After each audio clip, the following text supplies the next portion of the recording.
Alhamdulillah wa salatu wa salamu ala rasulillah amma ba'd. Ramadan is upon us, and many of us don't understand what a privilege it is. Just a few hours ago we prayed Dhuhr, and after Dhuhr we prayed the janazah of 3 different people. Just imagine, these people were so close to Ramadan, yet Allah had decreed that they would not attain Ramadan. Yet Allah has given us and chosen for us to be present, witnessing Ramadan in good health, with the luxuries of safety and security and every other luxury that we have around us, and we have it.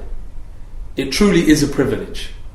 Ramadan is that time when Allah gives bounties that you cannot enumerate.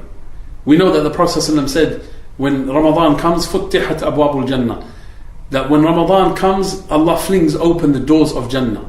Bounties are flying out at you, as if they're flying out of Jannah, trying to reach you rather than you having to chase them. Ramadan is that time, as we find in the hadith of Talha bin Ubaidillah, when he sees that dream where 2 people enter Jannah, and the one who was lazier, didn't strive as much, he enters Jannah first. And the Prophet explains why.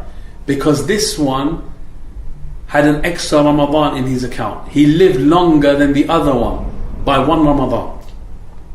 Just think about that. This Ramadan could be the difference between Jannah and Jahannam for so many of us. Perhaps Allah accepts something, one sincere act from us that is done in this Ramadan, and He magnifies it so much out of His bounty and His mercy that you could never have attained that outside of Ramadan in any other time. This is Ramadan. Allah loves in every other time to shower His slaves in bounties and mercy and good deeds. He loves to shower them with that. What about His generosity in Ramadan? That's what we need to understand. Being present and alive and with good health in Ramadan is a privilege. It shows that Allah loves us and Allah wants good for us. The only thing that's going to stop you from having a better Ramadan this year than last year, than any other year in your life, is you yourself. Ramadan is the time where the Prophet ﷺ used to strive more so than any other time. This is what he wanted for us. This is the example that Allah wants us to follow. لَقَدْ كَانَ لَكُمْ فِي رَسُولِ اللَّهِ أُسْوَةٌ حَسَنَةٌ. In the example of the Prophet ﷺ is the best role model for the believers. That's us. So let us take this opportunity and remember, there's a change that happens in the heavens on the first night of Ramadan. The Prophet ﷺ says, إِذَا كَانَ أَوَّلُ لَيْلَةٍ مِّن رَمَضَانَ. If it's the first night of Ramadan, and then he explains what happens. And from what happens is وَنَادَ مُنَادٍ. A caller calls out on the first night of Ramadan, and he says, يَا بَاغِيَ الْخَيْرِ أَقْبِلْ.